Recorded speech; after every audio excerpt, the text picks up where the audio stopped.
Welcome to Muay Thai Bones, Library Coffee Edition. Library Coffee Edition. Library Coffee, for those that are joining us for the first time, is usually Sylvie coming from a Muay Thai Library film session with a legend or a top crew of Thailand and giving like a fresh take of what the experience was like. Then, I don't know, often like a month later, you'll voice the session and be published on Patron for everybody to study. This is a different library coffee. We just got through translating an interview or a conversation between two of maybe the top 5 Muay Thai fighters of all time, Dieselnoi and Wichannoi. And this was a really unusual session.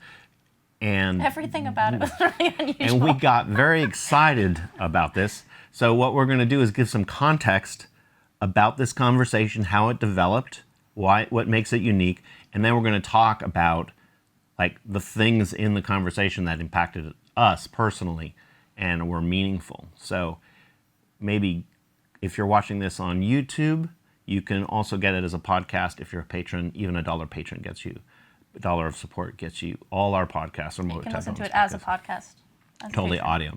So how did this conversation come about? This was crazy. This was crazy.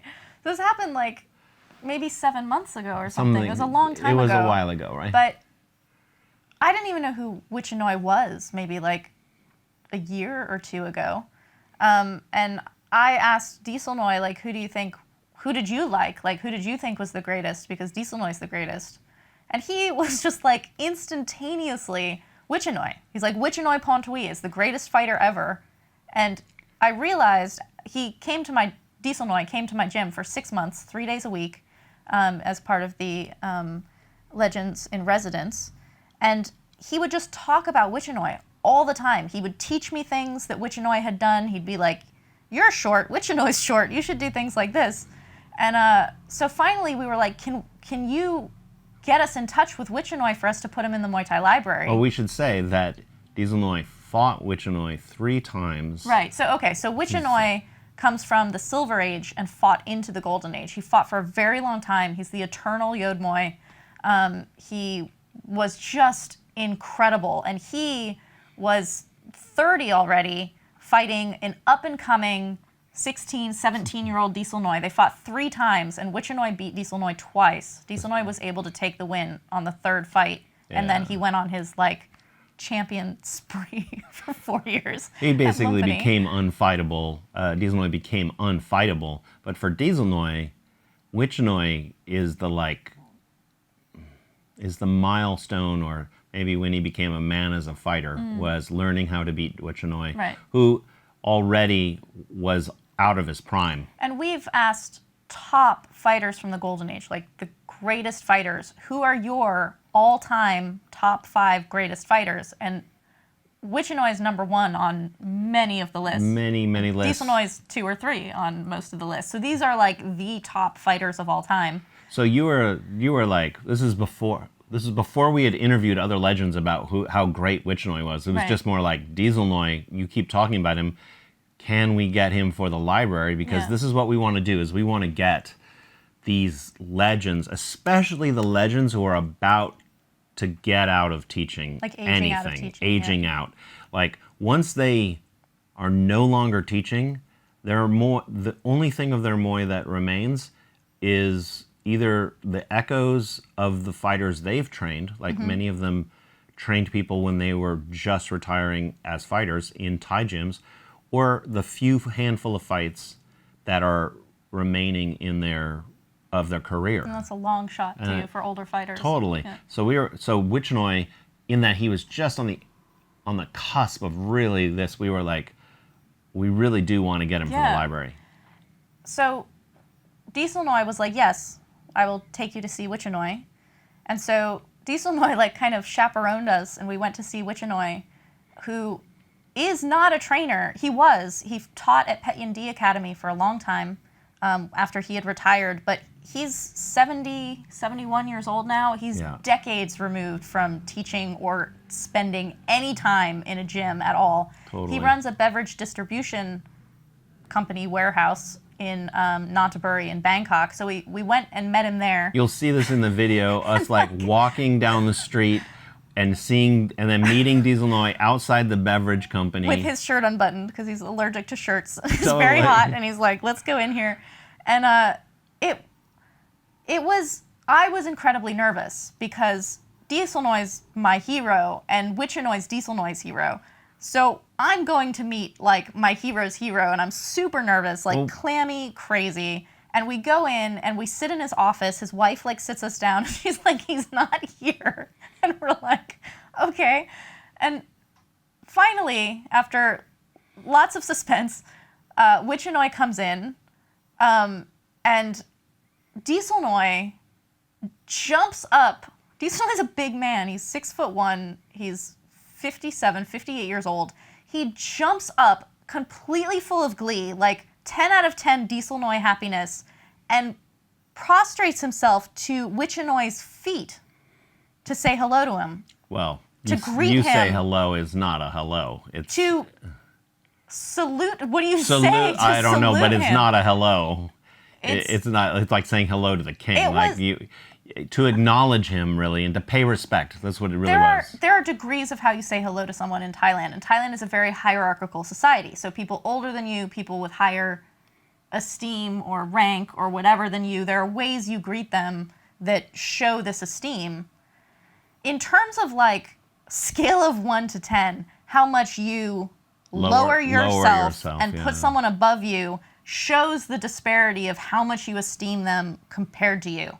Dieselnoi is a proud man. He's not like he's not a pompous dude. He doesn't take credit for shit, but he is like a very prostate, like proud man. To see him go to the feet of Wichannoi, who again, they fought 3 times. He's like 13 years his senior. I think 13 years older than Dieselnoi. My jaw dropped. Well, this is the thing. You're like, this is Dieselnoi's hero. We didn't really know how much he was a hero until we saw them together in the same room. That makes it very clear. It was pretty impressive, and one of the more amazing things was then Dieselnoi. I didn't have the camera rolling, by the way, when this happened, because I was like, wow, this feels really personal. Like, I don't want to film this. And then Dieselnoi totally shocked me and did the same thing upon leaving. On the way out. On the way out, and just to show that it was not for show. Yeah. Like, I'm still, like, of all the, I don't know what you want to call them, cultural things we've seen in Thailand, like ritualistic things, traditional rites and behaviors. Him going down to Wichannoi's feet is one of the most startling, powerful things that I've ever seen. This is a guy who's like, might be the greatest fighter ever. And he's like, I am nothing compared to this man. That's amazing. Yeah. And so that's the setup of this conversation that developed because, well, we say, so we're there just to set the scene, we're there to film a Muay Thai Library session. But you guys know how that goes. Normally you communicate with the subject and you explain everything, but no, this time Dieselnoi had set everything up. And as everyone sat down at this table, it became more clear. apparent that Wichannoi had no idea really why we were there or what a session would be, that something was lost in the translation. And so I'm just rolling the camera. You guys can see this on YouTube. We filmed the whole thing, and then because of our patron support, we were able to hire a translator. So now the whole thing's captured in English. It's one of the coolest informal documentations of legendary mind, these two having conversations. So when a conversation started unfolding and we're like not sure what's happening, and it eventually became this kind of like dialogue about Muay Thai. But this is the cool thing. Well, there are many cool things about this. Yeah. A cool thing about this is this was a library session that just went sideways. Like, it became clear after a while that Wichannoi was not, he is so far removed from training people. He was not comfortable demonstrating Even things. getting out of a chair or anything, that was not going to happen. But Dieselnoi was beautiful at coaxing out the things he knew I was interested in, because I've talked to Dieselnoi about these things many times. So he would be like, he would ask a question and he would be like, Pichip, how do you solve this? Pichip, what do you do with this? How do you train like this? What's so brilliant about it is that we ended up getting two of the major things that we want out of a library session, which is to preserve the technique. We talked about the technique, and Dieselnoi demonstrated a little bit. Okay. But we talked about his technique and his strategy, and you get to see Wichannoi as the man he is now. But the big thing is what you can't imagine capturing, which is their relationship and this feeling of like men of a certain era of which there's just very little documentation anymore. Dieselnoi is having the kind of conversations he has all the time with his golden age friends. Very, very social. Totally. But none of it will be saved. And now this has been saved. And it was really cool because I've had these conversations with not only Dieselnoi, but Karahat, Nam Kabuan, basically anyone who I train with for the Muay Thai Library, anyone I talk to from the Golden Age. I always ask them about differences from the Golden Age and now. I didn't ask this, and it actually opens up with Dieselnoi more or less complaining about a fight that he had seen and what is wrong with what's happening with Muay Thai now. Okay, so let's set this up. The camera is rolling mid-sentence. Right. And Dieselnoi is complaining about a specific fight that he attended, I believe. I think it's at Lumpini. Clearly was betting on a fighter. And he's complaining to Wichannoi about the judge's decision and the way the fight unfolded. And what's so cool is he's basically a disgruntled gambler, which Muay Thai lives on gambling. That's what drives it. But it's also a symbol, or it opens up discussion about what Golden Age fighters feel is wrong with Muay Thai, and touches on the larger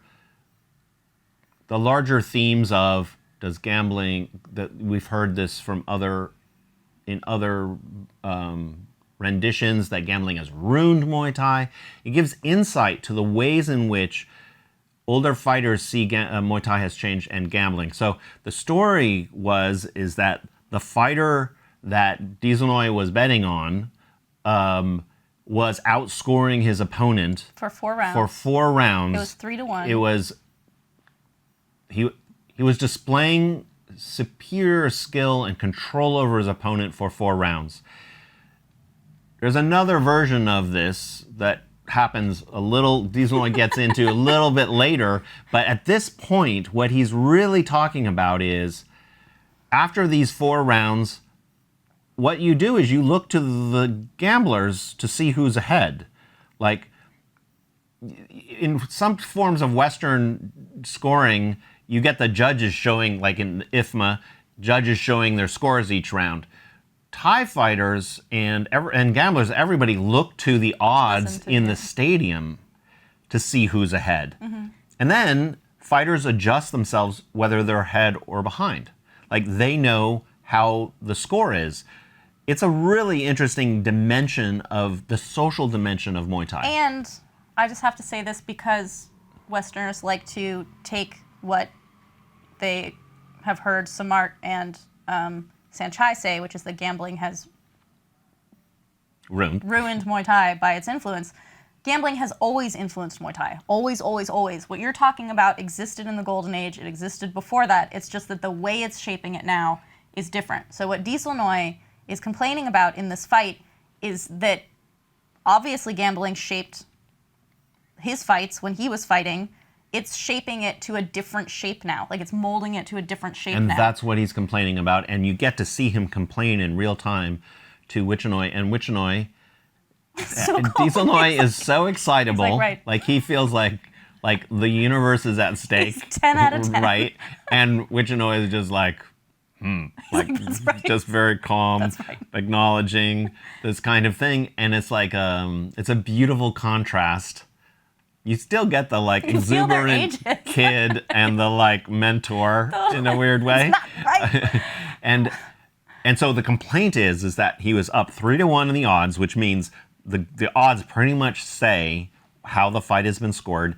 All he has to do is get through the 5th round, which is notoriously not a high-scoring round. If you've got a lead, all you have to do is protect it.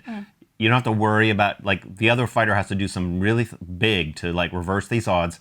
And that fighter, the opponent who is down, throws the fighter in the lead once or twice. I'm not sure. It's unclear in his descriptions. But throws him once or twice and wins the fight.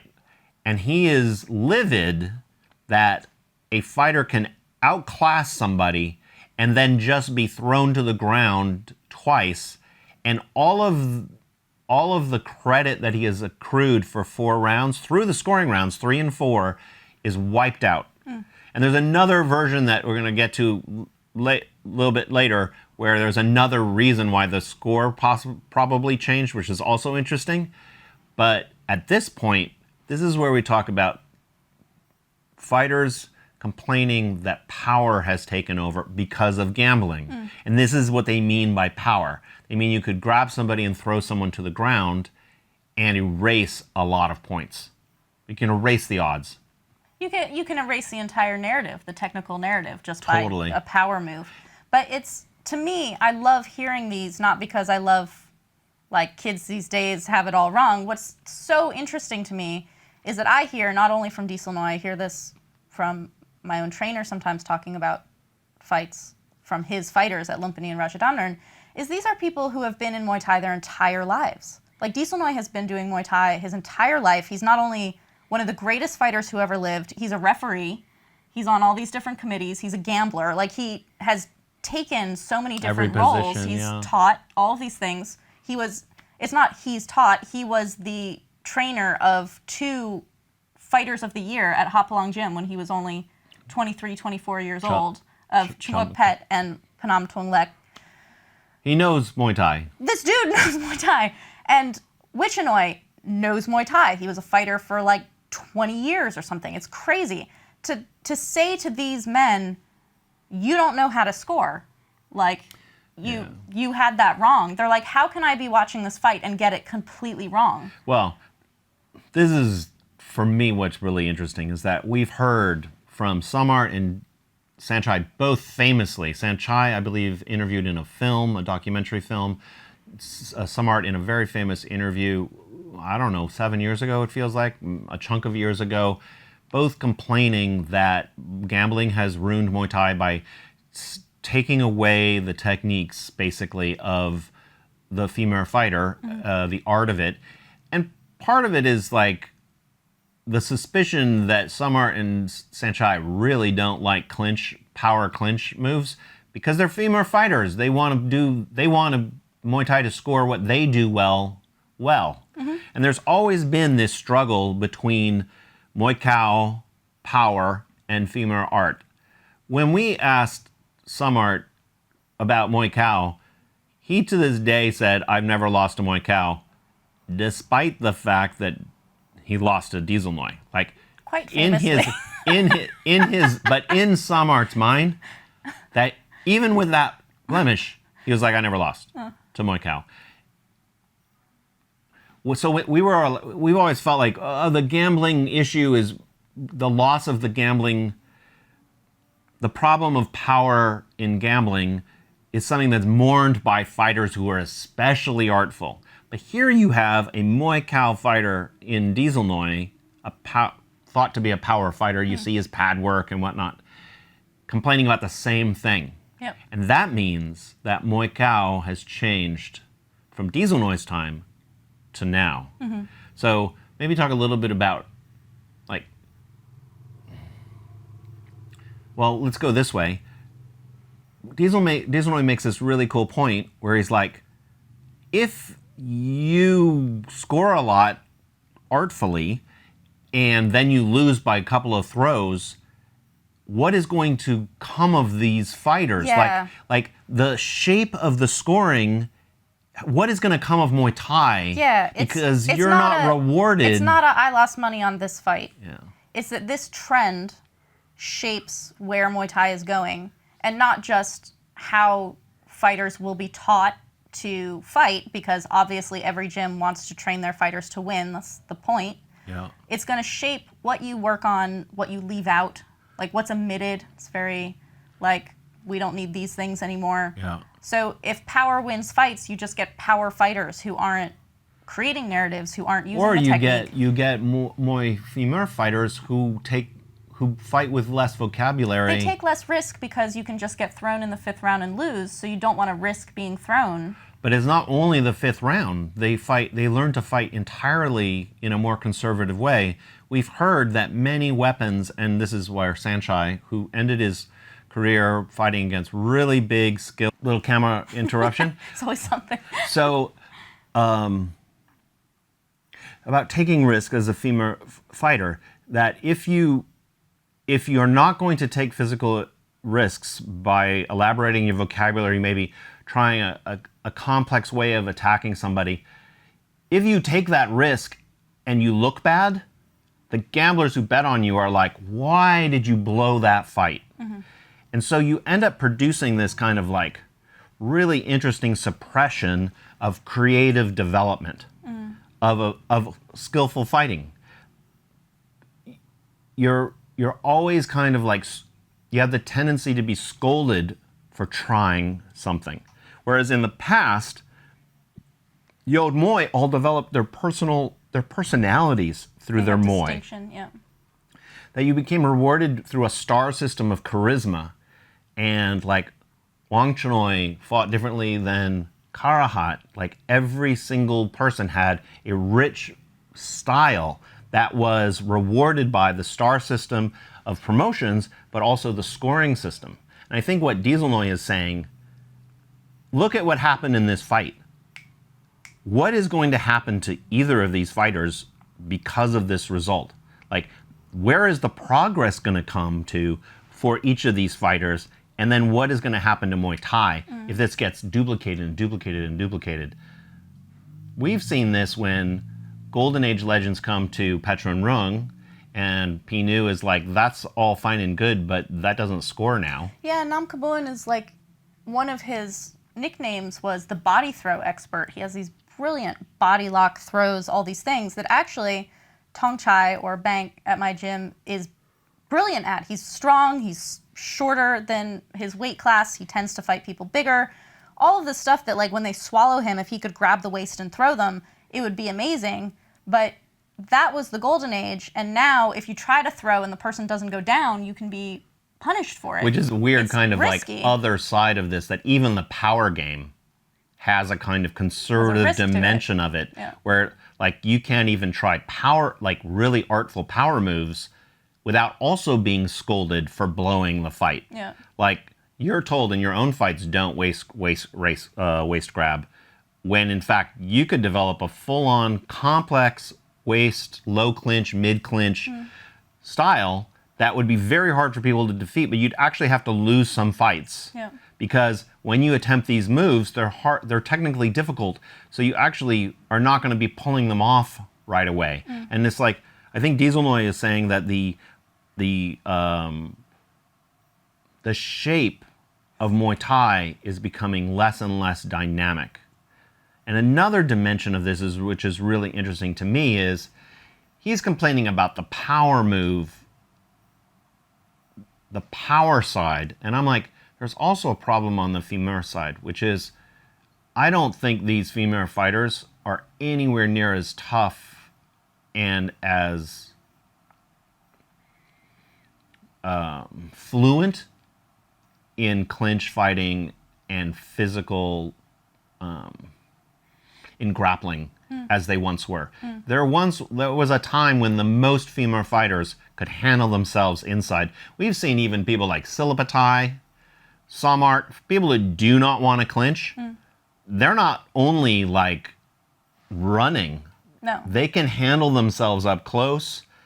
Like Karahat, who's a fucking femur fighter, if there ever was one, you started training with him, and oh my god, he's got the most interesting clinch game that I've ever seen. I've talked about this before, that some of my favorite Muay Thai Library sessions for clinch are people who hated clinch. Like, fighters who did not want to clinch are amazing at anti-clinching But they're and, like, not moving. But they're not people. that never trained it because they don't Not like at it. all. They work on their weakness. They work on their weakness. How do you deal with this? And so I think that it's a case of two things. One is a Golden Age female fighter, after scoring for 4 rounds, and then somebody tried to lock them up and throw them, would never go down. Like they could handle themselves there. It's almost like the femur and the power Muay Thai fighters have like separated out and specialized, and then each of them are not incentivized to take the risk to develop a larger vocabulary. Yeah. For the Muay Thai fighter to become more articulate, more artful, and then the femur fighter to put the fucking work in and train like a Golden Age fighter so that you can endure all physical proximities. And I think that's kind of the missing part. I mean, you get that a little later in the thing about Yod Muay, like falling to body shots. I think we talk about that later. Right. So that was the most interesting thing about this part of that fight complaint from Dieselnoi. Did you take anything else out of that portion of that?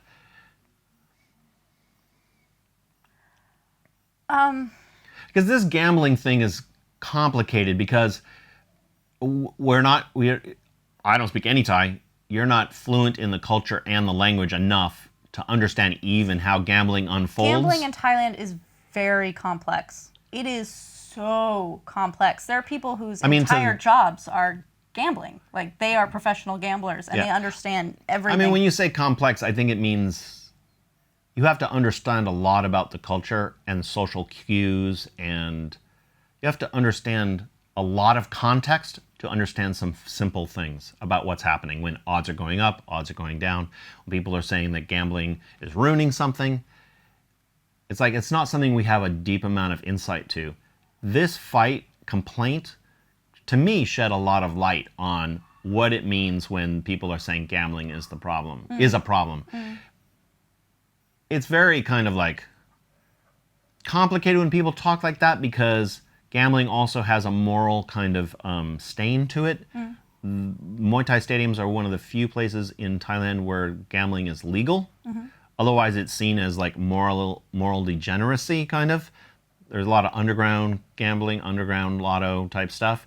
But by saying it's gambling, and obviously gambling also carries with it all kinds of kind of organized crime history and whatnot. I don't know. I feel like I understand the gambling is the problem better than I did before hearing that conversation. Yeah. I mean, again, I said it before and I'll say it again, is that you do not have Muay Thai without gambling. There is no Muay Thai without gambling. Yeah. So it's not like gambling came in and ruined what was happening. It's that they shape and work in a different together, way. And it has the water pressure from over here has shaped the river in a certain way that is like, that's not going in a good direction. Like that's not a good shape. We've heard this said that, I think it was from Dieselnoi. He was like, in the past there were just really big mafiosos that kind of like ran the game, and then there were like highly integritous referees that were just kind of like strict disciplinarians. Like stand up to the mafia. Maybe, yeah. Like there was a sense of structure, some kind of moral structure to the ethics of the scoring, although clearly fights were thrown all the time in the Golden Age. Like, it was a really also messed up world in its own way. There are famous bad decisions, like the Kong Tourney versus Kaosai Galaxy. Like, people have a lot of like... Well, that's you listen to what Kong Tourney said. But that's according to Kong Tourney. But I'm saying there were many controversial decisions. Like, it's not like it was all everybody understood it. But there is this weird feeling like the Muay Thai world has become a little more fragmented. And the power structures have shifted in a way that... Maybe Dieselnoi is like, if this was leading to better and better fights, more and more development of skill, more and more Yod Muay level stuff, maybe we'd accept some of the bad stuff like as part of it. But he's like, this is not leading in a good direction for Muay Thai. Like, everything is becoming simplified, dumbed down in a way. And for him, as a Muay Thai fighter, the charge of the Muay Thai, the Muay Thai charge is that you're just a dumb power guy, right? That's the power. So a Muay Thai fighter always have to be like, I had high IQ, right? I was very artful. But people say that about Dieselnoi, that he honestly was super artful, but his knees were just out of this world. But he had many other kinds of ways of fighting and development. And I'm like, so he's like, we cannot lose that thing that I had, even as a Muay Thai fighter. Yeah, Right? well, Dieselnoi is very keen on what made a great fighter. Like, Yeah. he's very sharp about, when he talks about Chumukpet, and he's just like, he could do everything. Like, everything. Yeah.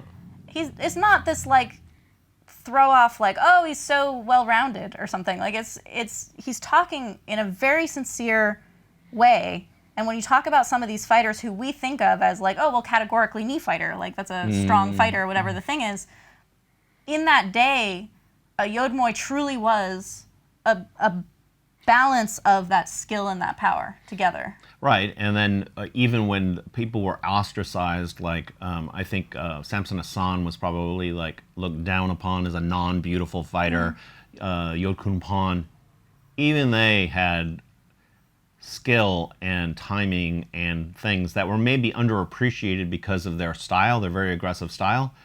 But now things have gone even more into this kind of like polarized, reduced vocabulary. And you can see it because you're like, when you see a Golden Age fight and you see a contemporary fight, and I think we'll talk about this later, and you see these, you can see what a Golden Age fight looks like. It doesn't look like... Wait, when was that from? Yeah, you don't have to guess it what decade this is from, right? What year. Yeah. Okay, so we're going to go on to the next part of the other problem Dieselnoi had with this fight. Yeah, very excited. Okay, so we're switching over. Okay. So we were just saying, Dieselnoi is like, oh, this is how he lost. I mean, before he made it sound like, oh, he lost a 3-to-1 odds lead by being thrown. He's like, he updated his story and he was like, oh, he was warned for grabbing the rope, the one who was in the lead. And he made this really interesting point. He was talking to a referee who was involved, and he was like, if you're warned for an infraction, it's not actually a warning. It's actual point deduction. See, in the West, you warn somebody, you're like, I will take points from you. Yeah, the warning comes before the shot. Yeah. Here, apparently, if you're warned about something by a ref, it will diminish your score. Yeah. Well, he said that he went and asked and it's either a referee or a judge, we don't know because it's the same word in Thai, but he said that he went and actually talked to them after the fight and was like, do warnings take away points? Well, no, he knows they take away points. I think we have a disagreement about what he said. Okay. He was like, I know warnings take away points. What's problematic is a ref can just reverse the score of a fight by giving a warning. Right, and the reason a ref would do this is if a very influential, heavy hitter person was gambling on one side, instead of giving a crazy decision in the wrong direction out of nowhere, you can just use warnings to basically shape the fight. The score. So if an opponent is grabbing the rope, just off and on, right? You have in your pocket the ability to give him a warning at a certain point and shape the score. Right. So it sounds like in this fight, and it's just an example fight, but you've learned principles from it. In this fight, you had a big lead, probably was grabbing the rope occasionally. The ref warned him, knocked down his lead, then he was thrown 1 or 2 times in the 5th round. Right. The gamblers were like 3-to-1 going into that last round. There's no way he can lose this. He ended up losing it. A big gambler on the other side ended up not having to pay out. You can see how this is very complicated. Like, is the reffing on up and up? And there's this feeling like big gamblers don't have to pay out sometimes because referees will shade fights in a certain way. But the more interesting point was, if scoring is such that skills can be nullified by throws late, fighters are not going to develop. He literally says, what will happen to Muay Thai if you can have a dominant lead through skill and then be thrown and lose your lead? And he's like, how will that fighter develop And how will in Muay the Thai future? develop? And therefore, all the fighters develop. Yeah. And that the scoring, the shape of scoring is really about producing, like rewarding the growth of a fighter. Right.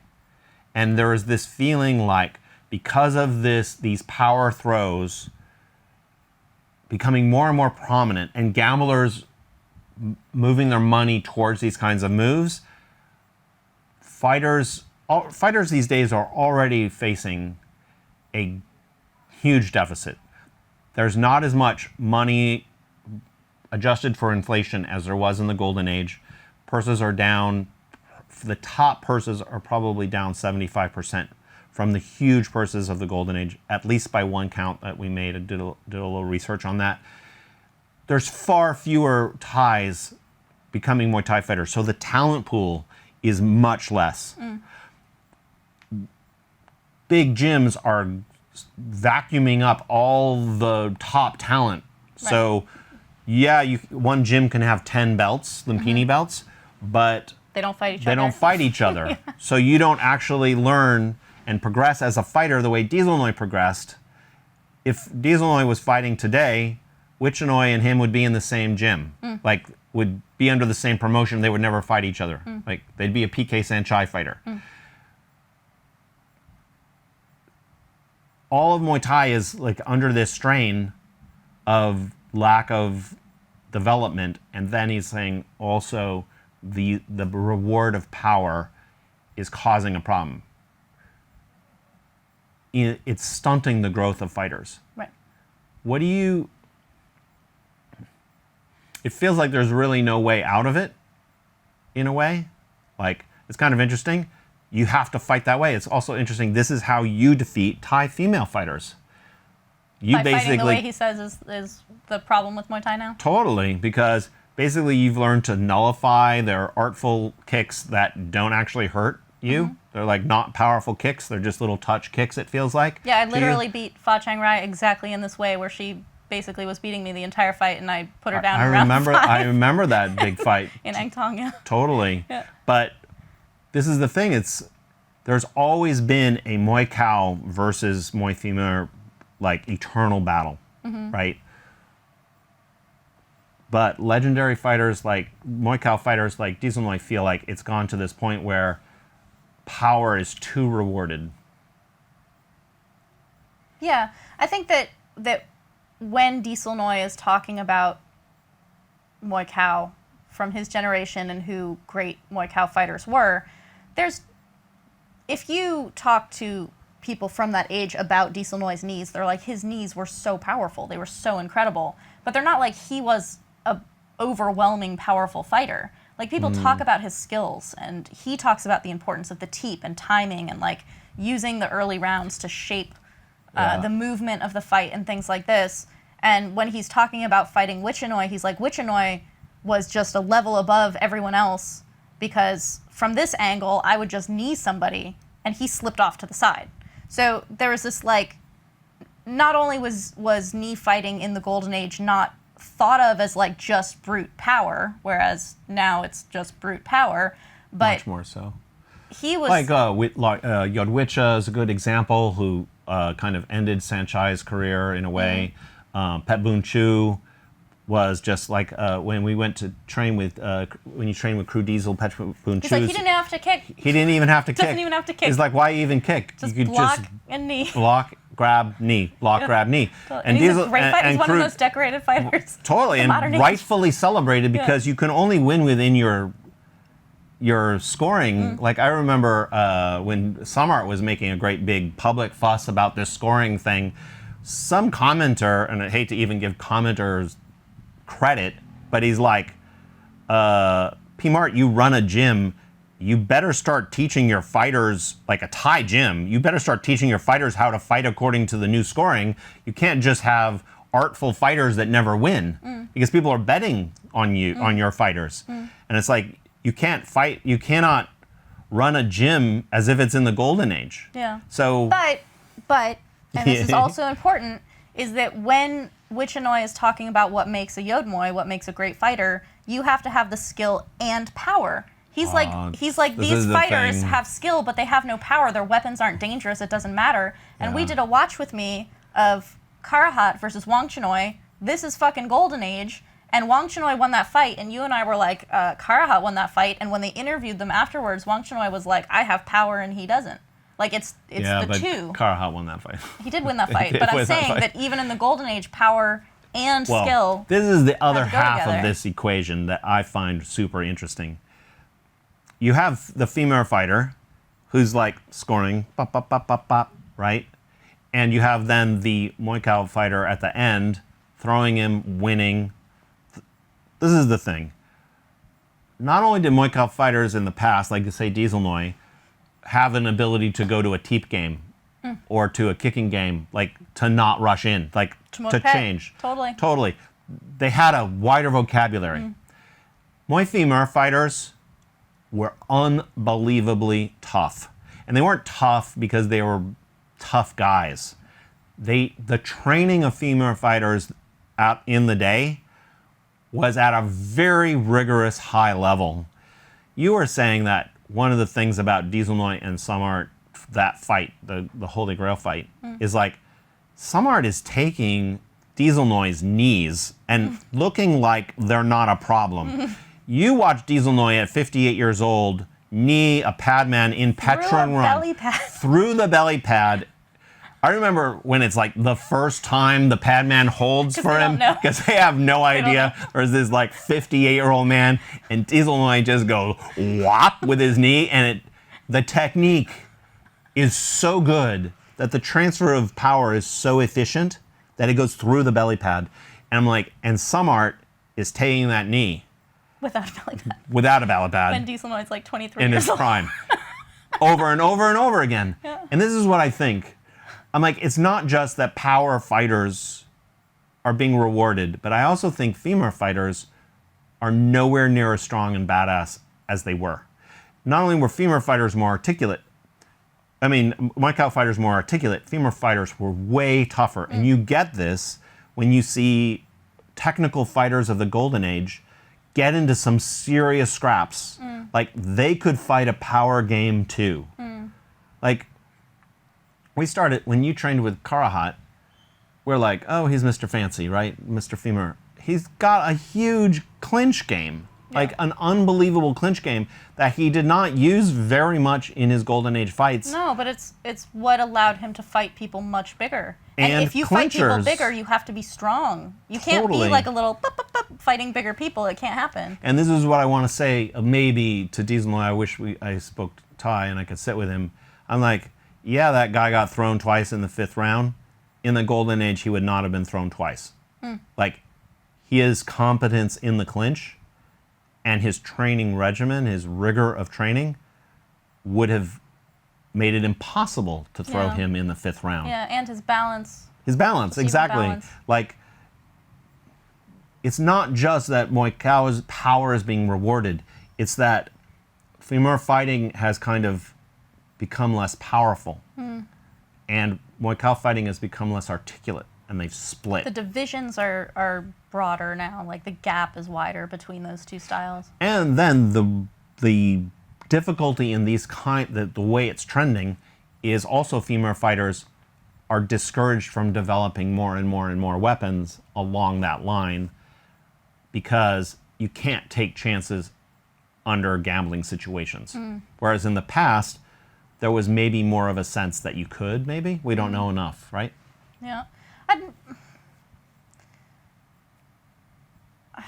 don't even know if I'm fully on this thought. Okay. But there's definitely when we talk about the shape of a Muay Thai fight and the narrative of a Muay Thai fight, we're talking still about pretty contemporary Muay Thai. The first 2 rounds being slow, 3 and 4 scoring, and then round 5 often has like a dance-off. Like, someone's way ahead and they can kind of like super pull back.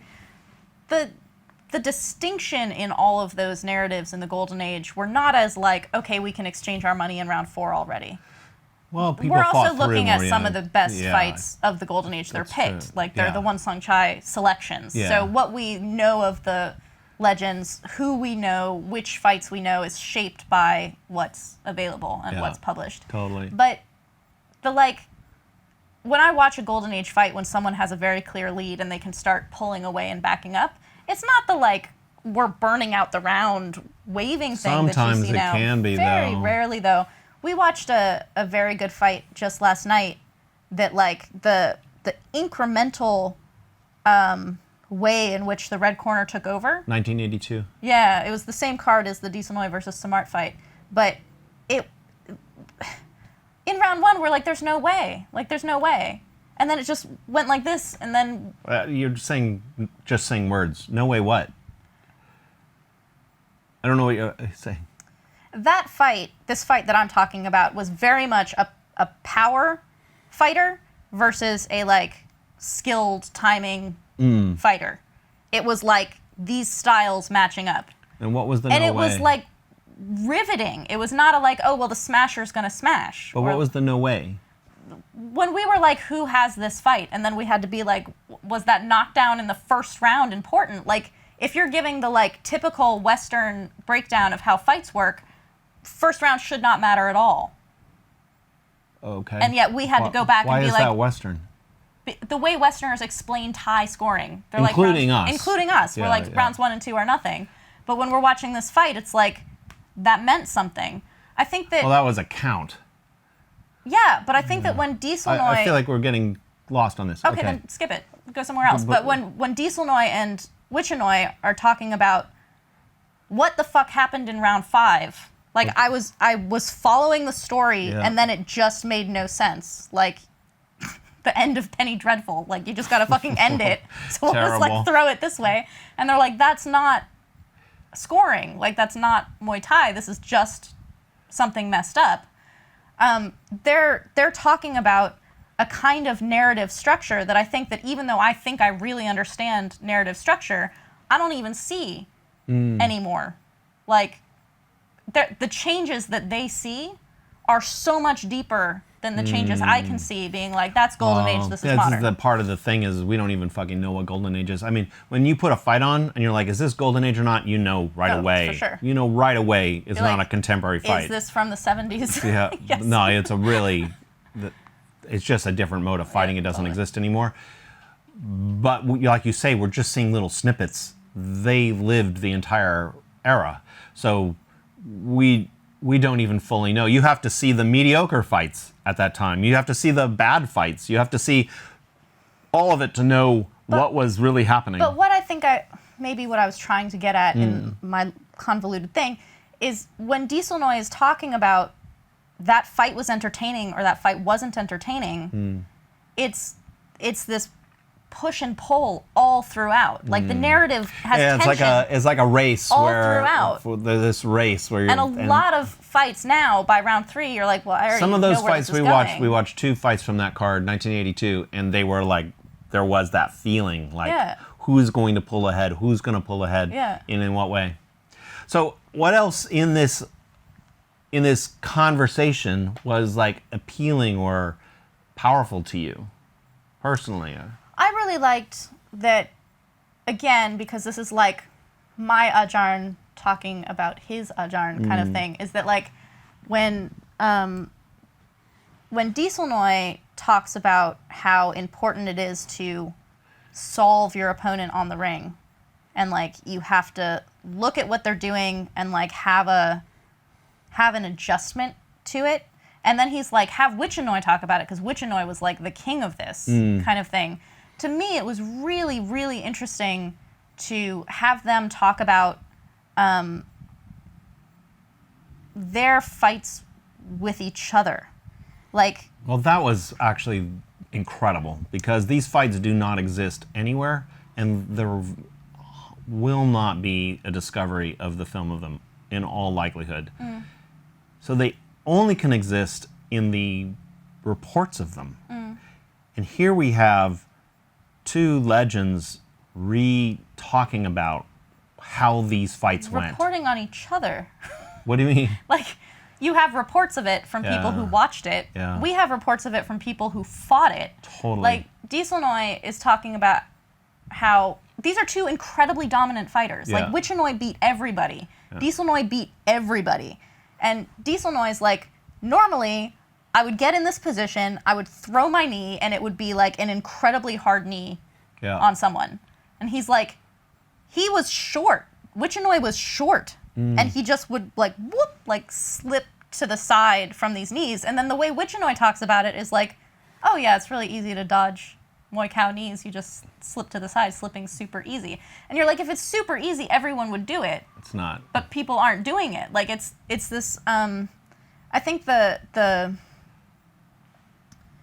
way in which they both, as Yodmoy, like as the greatest fighters ever, the way that they think about Muay Thai, the way they think about their concentration when they're on the ring, when they have an opponent in front of them, and like, how do I solve this? As someone who is not Yodmoy, but like I have a very dominant style and things that work. Occasionally you meet an opponent who that doesn't work on, and you're like, fuck. Like, that's what I'm very interested about. That usually interested works in really Nong well. Ploy. What was her name? What's her name? Her Thai name? Nong Ploy? Dang Kong Fa. Yeah, you could not just lock her up. You locked her up early and you scored. You could have turned the fight, but it was early and you didn't go for the kill. And then she solved your clinch. She's bigger, much bigger, and she did one move to solve your clinch. And I'm like, I want to see that fight again, because you need to evolve to solve the solve. And not many people solve your clinch. And there's counters to the counter, but there's also like, maybe we could fight differently. Like, not even try to work for the clinch at that point or whatever. There's so many things that can develop out of that. But this thing about how Dieselnoi was like, normally this would work and it didn't work. He also says of Wichannoi, he's like, when I was fighting him, it was equal parts learning, like he was teaching me, and I was fighting him. That's one of the great moments. And this is the thing, is you have opponents who beat you, who fuck you up, and they are teachers. He says, talking about his first two fights, I think, but it could have been the first fight, he says he was teeping me, Wichannoi was teeping me, and it was fighting and teaching. And the next thing he says is, there are no fighters like this anymore. It's like, it's not even they're not as good now. It's like, no, he was literally teaching me with his teep. He wasn't just dominating me or getting the best of me. He was like, no, this was my teacher. Yeah, it's fucking incredible. Instead of like Samart is not teaching Panam Tum Luck when he's teeping him. He's fucking owning him. But the way that Wichannoi fought, at least as he was experienced, as the fight was experienced by Dieselnoi, it was like literally an instruction. It's fucking incredible. Because he's not like, your rock beat my scissors. He's like, your rock shaped my scissors. Like, they changed. That's fucking incredible. Yeah. And he's like, there are no fighters like this anymore. And he's like, I'm just thinking, if someone's teeping you, the way they're teeping you for that to be a teaching is very like, it reminds me of what keeps coming to me is that incredible scene in Crouching Tiger, Hidden Dragon. And he's like, Chow Yun-fat is facing off with the young apprentice girl, and she has the emerald sword or whatever.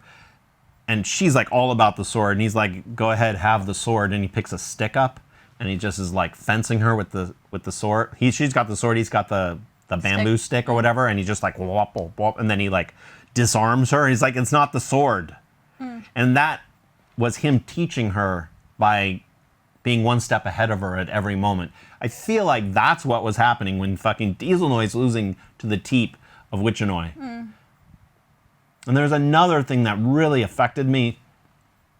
He's talking about how Wichannoi was so explosive with his combinations. Like, if you watch Ryan Murray's breakdown of Wichannoi, which is so good. He details how Wichannoi fought on the outside with like stinging kicks, and then he would explode with these vicious combinations. So he was this strange combination of skills where he's like always off settling somebody from the outside, and then when he has a chance, he'll explode with power with his hands inside. And in our conversation, he's like, I was short.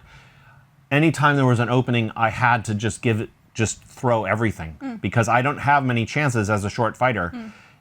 And he beat tall fighters. Like, he was a tall fighting killer. Like, he beat Potsai 3 times, who was, after Dieselnoi, the next great tall fighter, the previous great tall fighter, and then he beat Dieselnoi twice. Too, yeah.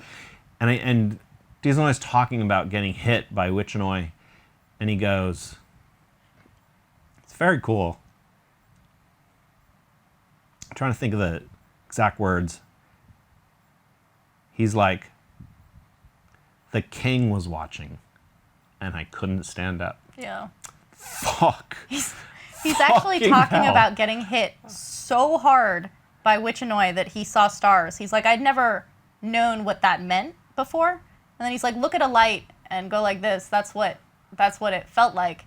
And he's like, I got hit so hard, the king of Thailand was watching, and I couldn't stand up. And he's like, the bell rang, like he got lucky. Yeah. And he went to the wrong corner. He went to the corner that has the bell in it. But think to yourself that Dieselnoi's a prideful person. 40 years later, that's what he remembers thinking. Like, he's a tall man. His roop, his posture, his pride. The king is watching. Like, for Thais, the king is watching is the biggest deal. It's not like the president was watching. It's different. It's the king was watching, and I could not control myself. Yeah. There's this incredible moment there, and it's almost like that made Wichannoi a king of Muay Thai. Yeah, like, and the thing Wichannoi made me crumble in front of the king. And Wichannoi It's fucking incredible. does not. He's such a cool, like, calm, Energy. like everything is like, yeah, I took souls of a lot of young men. He's just kind of like, yeah, fighting you was one of the things I did, kind of thing. But like, But he's very complimentary later. oh, very. He Yeah. talks about how Dieselnoi was one of the greatest fighters ever, and he's very complimentary about Dieselnoi being a tall fighter, but not being. Well, when you were going to say something though about Wichannoi, I don't want you to lose that. I think I did. Being in front of the king. No, I was just okay. saying that this, for Dieselnoi, it was this experience of like up and coming, and this person fucking schooled me. Yeah. And like, you have an impression of somebody schooling you like that, teaching you. Yeah. It's like pain is a great teacher, humiliation is a great teacher. Yeah. You can't stand in front of the king, and yet you like Incredible. bow in front of Wichannoi when you see him 47 years later. And then what's so interesting to tell the story as it played out, Dieselnoi is like, third fight, lost 2, I'm going to teep and I'm going to kick. I am not going to grab you. And he's like, if I came close to you, I would get hurt. Because he learned that. Yeah. And he changed Stop up touching the stove. he changed his style he's famous for Yeah. at that point. And this is why legends say of Dieselnoi, he was a knee fighter, but he had everything. Yeah. He basically changed up and femured Wichannoi, the great Wichannoi, fought him a completely different way. And this is so cool and interesting because Wichannoi had nothing because he basically couldn't get close enough to do his famous combinations. Are we running out of time Just here? finish your thought. No, we're going to go to the next thing. Oh. Right? Okay, so jumping on to this, like, I solved Wichannoi. We heard from Krongsak. Dieselnoi's last 2 fights in Thailand were Krongsak Dieselnoi was fighting up in weight. I think it was like 138 or something. Krongsak stunned Dieselnoi by fighting him to a draw. And Dieselnoi was just thought to that time to be completely unbeatable. And Krongsak feels like he stole that fight, but Dieselnoi was too famous. So they called it a draw. We don't know. It'd be a great fight to see video of. But Kronsak's like, in the second fight, I couldn't even fight him. Because Dieselnoi went to Changed. teeps, and went to kicks. He did Dieselnoi at the time when Kronsak told us that. I'm like, oh, this is why Dieselnoi is always like, don't bring your weapons out. This is like what Dieselnoi always says for a Muay Thai fighter. He's like, pressure your opponent For the first few rounds. for the first few rounds. Yep. Do not bring your weapons out. Let them basically fire on you. You just deflect, move, but keep pressuring them. And he's like, and then you go for the kill. And I'm like, oh, this sounds like something that Dieselnoi learned late in his career when he fought Kronsak. When he beat Kronsak, that was his last fight. And I'm like, oh, this is just a late lesson that Dieselnoi learned and now is telling students as this great memory. No, this was something he fucking learned in the beginning against Wichannoi. Same lesson. That's how he killed the king. That's how he killed the king. Yeah. So always in his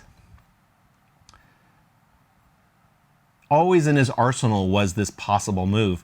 But I guess he's a little bit hot-headed and he didn't always use it. We've seen a fight of his against Sagat where he just doesn't do his He does not one thing of what he tells me to do in terms of the just cut them off for the first few rounds. Yeah, he's like, Sagat hit me with an uppercut and I was mad. And he gets mad 40 years later. Totally, when he's telling about this uppercut, he's still mad. But he's like, I don't know, this is the thing, it's like, it was very cool that this story about going to teeps and kicks bookended his career. I mean, I don't know when he was very young, but when he actually killed the king this way, and then in his final fight, he's like, okay, Kronsak was a very powerful puncher. And bigger than him, yeah. And bigger. And he was like, okay, you're too powerful. I'm just going to teep you and kick you to death. Right. And he had the skill to do it. And Kronsak was like, I couldn't. There was nothing I could do, really. Yeah. And it's like, it reminds me again what Dieselnoi said of Samrak. He's like, he was tall and long, and he wouldn't fight you. Who wants to fight somebody like that? He said he was very hard to fight because he was tall but didn't come forward. He's like, just fucking juggles you. Yeah, but he wouldn't actually engage you. Yeah. And that was Dieselnoi's secret weapon, I think, also. Although he didn't fight that way normally, he could always become a non-engaging fighter, and then what are you going to do? Right. Because he's so long. Right. He could just be, you wouldn't be able to score against him. So his only kind of weakness would be maybe against punchers, that if he came forward too aggressively, he could get caught with something, right? Anything else in this conversation that really meant something to you? I'm like, there's lots of technical countering, like do this against a kicker, and that's kind of interesting. But is there anything else in that session that was just like, personally, I was very struck by that. There are no fighters like this fighting and teaching, and this the king was watching. Fuck, that just really affected me. I'm still stunned to have these two men in the room together, and that, I don't know, it's very beautiful what we're doing at the library. I don't know if it's completely ridiculous for me to, I don't watch basketball. I don't know about basketball, but we're watching this Michael Jordan documentary. Last Dance. It's like, Michael Jordan is the greatest. You ask Michael Jordan who's the greatest, he talks about magic, you're like, you gotta learn about magic, that's incredible, that kind of thing. But these two men who unquestionably are two of the greatest of all time, the way they think about Muay Thai, the way they think about being fighters is completely inseparable from who they are. But it's also, they understand the performance and focus of it. Dieselnoi talks a lot about how he learned about focus from Wichannoi. Things like, do not listen to your corner while you're fighting. He's like, you can listen to him when you go back to your corner between rounds. That's okay. But you're the one fighting in the ring when the time is going. You don't listen to anybody. You are just completely focused. He even says, when they tell you to knee, he goes, fighters these days, they're told to knee, so they knee. Like, I got a knee. And he's like, obviously as a fighter, he was told to knee a lot. Yeah. And he's like, I know if I knee now, it won't work. Right. He's like, you as a fighter have to go on your own instincts, your own way of reading about things. Also, you brought this up a little bit early in the conversation. When you have Dieselnoi, he's so unique. We know him among other Golden Age legends, and he feels so unique. But it's almost like having him with Wichannoi in the same room, you realize that he's not that unique. He's of a kind. He's of a very rare kind. Of a kind. Yeah. It's like, I don't know, when some kind of Marvel superhero comes down to Earth and you're like never seen like a Thor type, and you're like, holy shit, Thor, and then you're like, now another Marvel superhero lands, right? And you're like, holy shit, this is a kind. This is a thing. And you see others of this rare breed. There's something about that, about having these men in the same room together. There was something that, again, this is like, Dieselnoi has had such influence on me. Yeah. So much, like more than I even realize. I think so. And then... Because he trained, we brought him into the gym to explain for 6 months, 3 days a week for 6 months, and you've also trained with him many times. You're friends, you text each other. Like chat all night. Kevin's all like, who are you talking to? Dieselnoi? Yeah, but I mean, he's had a lasting impact on you more than I've filmed some sessions with him. For sure. Yeah. But like, Dieselnoi being this like mentor to me who has influenced the way I think about myself and my goals and my whatever. And then Wichannoi is that for him. To like, for me to see this, like Dieselnoi has talked so much about how he wasn't talented, he just trained incredibly hard. And he's like, you have to train so hard of all styles. Muay Thai is just tired all the time. We get the most tired. And he's like, nobody trained as hard as Dieselnoi. Hapalong Gym, they trained fucking hard. Nobody trained as hard as Dieselnoi. And then we go and we talk to Wichannoi, who clearly trained incredibly hard and was just like very like, I know my duty, I know my responsibility, and I do it. And what's interesting is that I don't have this direct thing with Wichannoi. I had just met him. Yeah. But I have this thing with him because of Dieselnoi. Dieselnoi and I are not the same body type. Yeah, at all. Wichannoi and I are the same body type. So to have Wichannoi be like, I'm short, I'm fighting tall fighters, who does that? That's true. And he's like, my advantage was how I trained. And I'm like, Dieselnoi says that, but when you say it, because we're the same size, it makes sense. It's the same thing. My trainer, Krunu, is very tall, very long, talks about the long guard. Sylvie, do the long guard, protect yourself from elbows. Which is good. And I'm like, that makes no sense. I'm so short. And then Chicken Man, who's short like me, is like, oh no, you got to do the long guard. Wichannoi like, long guard. And I'm like, it's not that like I respect Wichannoi more or something. It's that something about his disadvantage, because he fought up all the time. He fought bigger opponents, and he's like, I was short. I always had this difficulty with being short, and so this is what I did. I'm like, yes, like you're speaking. And there was a thing there where thing. Dieselnoi is talking about how Wichannoi moves off and also explodes in openings, and he's like, you don't have this game yet. It's not a bad thing. No, specifically he was saying that I don't have the like work your way in part first. No, it was, he said you have to be fast. Yeah. Maybe we have different interpretations about what was being said there, but the way I took it goes along with what Wichannoi was like. Because I was short and small, I had limited opportunities. Yeah. So when there was an opening, I had to make the fucking most of it. Yeah.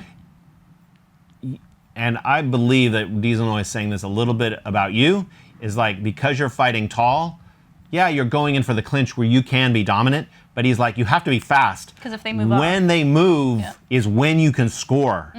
He's like, you would move on Wichannoi and he'd fucking rip you. Yeah. He'd be like, you'd throw the knee, miss, and he'd be on top of you with a counter. Didn't have time to pull it back. Yeah. And it's like, that's the next thing for you as a small, aggressive fighter, is that you need to get fast in punishing people, which actually what we're talking about is growing eyes. A lot of what this is growing eyes.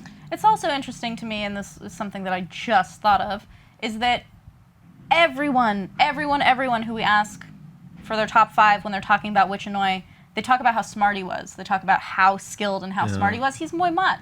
Nobody talks about Muay Mat as being smart and skilled. That's very true. He's like the like top level blacksmith or something. That's very true. I never really thought about that because Muay Thai is kind of frowned upon as a lower level of fighting. But part of it is also he controlled distance quite a bit with his singing kicks. I don't know. I was very excited by this. So, everybody, thank you if you're a patron, for making this stuff happen. We're going to do more stuff like this, more translations. What was I going to say? Oh, you're watching this. Go watch the interview. For sure. It's available. It's available to the public. When we do historic stuff like this, we don't even put it behind the patron wall. That's for everybody. Because we want people to watch this, everybody be able to see this for free.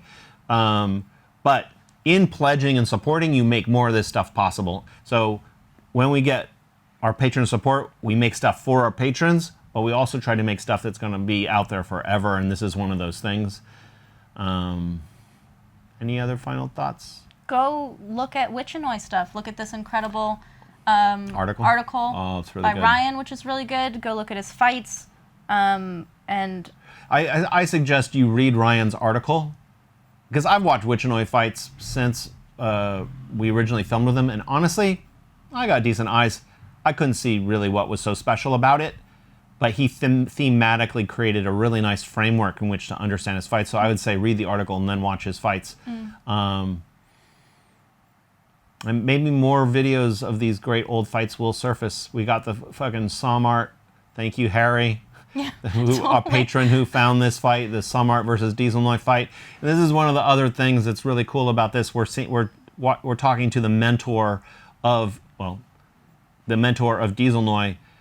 When we started filming the library, nobody even knew where Dieselnoi was, and if he was teaching or anything. He had a very low profile outside of Thailand, right? And I'm like, look what happens when you just spend time filming somebody or sharing somebody. It then produces ripples, unintended consequences of a fight being discovered. Like that fight being discovered of Samart and him will change Dieselnoi's legacy forever, because you can talk about great, great, great, goat, goat, goat, but when you see Samart, who's a man of incredible grace and dignity, look like powerless, it just, you realize what Dieselnoi was. And yeah, there was a weight difference, but fighting up was part of being what a Yodmoy was. That's what you did at that time. So that weight difference is thought to be some crazy weight difference, but honestly, Chomuk Pet fought up like that. Many Yodmoy fought up 2 weight classes. So for there to be such this visual disparity in the scoring, the outcomes of that fight, I think transforms Dieselnoi's legacy forever. Yeah. Like for somebody 20 years from now, you can watch that fight. 20 years from now, otherwise it would have been like, who's Dieselnoi? Yeah, this is something that to me is really important and exciting, is that I really appreciate when people comment, I found this fighter through you. I found out who this person was through you. I've gotten really into this, or like, you're a great ambassador. I'm happy being the conduit. I'm happy being like the first line that like, check this out. This is really cool, whatever. It is so important to me to not be speaking for these fighters or telling you what they were or what they are. I am not like, this is what you're looking at and I want to be the voice of who this person is. I want them to be the voice of who they are. So yes, figure out who they are on this end, but when you can then go back and be like, I can listen to Dieselnoi and Wichannoi talk about what they were doing when they were in the ring, and then when I go watch their fights, I can see them doing that in the ring. Yeah. Holy shit, is that cool for me. We never thought we'd be able to see the Dieselnoi versus Samart fight. Oh, nobody did. Dieselnoi didn't think he would ever see that fight. Ever. We Samart asked him. Probably thought he'd never have to see Samart was like, good thing that's not around. But for me, personally for me, because I have this relationship with Dieselnoi and he's taught me so much and he's worked with me so much, the the experience for me to watch that fight and be like, holy shit, he is doing all of the things he tells me. Oh, in the Samar fight, Like, yeah. to see it from the experience of having him told me about it for so long, that's what I want you guys to have Like too. I've said in another Watch Muay Thai, the in another library Muay Thai sessions Bones, and it's the see it. difference between seeing the bones of a dinosaur in a museum or seeing a dinosaur run across the land. You're like, You're like, oh. Like it's really, Oh. it's really something. It's very, very special.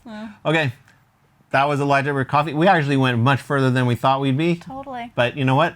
That's what this stuff is Kevin about. tricked me. He's like, we're going to do like 20 minutes, and then it's like going to be so long because it's interesting. It's actually That is a very good kind of tricking. It is a good Okay, tricking. cue music. Da-na-na. I wonder if I have to pay royalties on that. I hope so.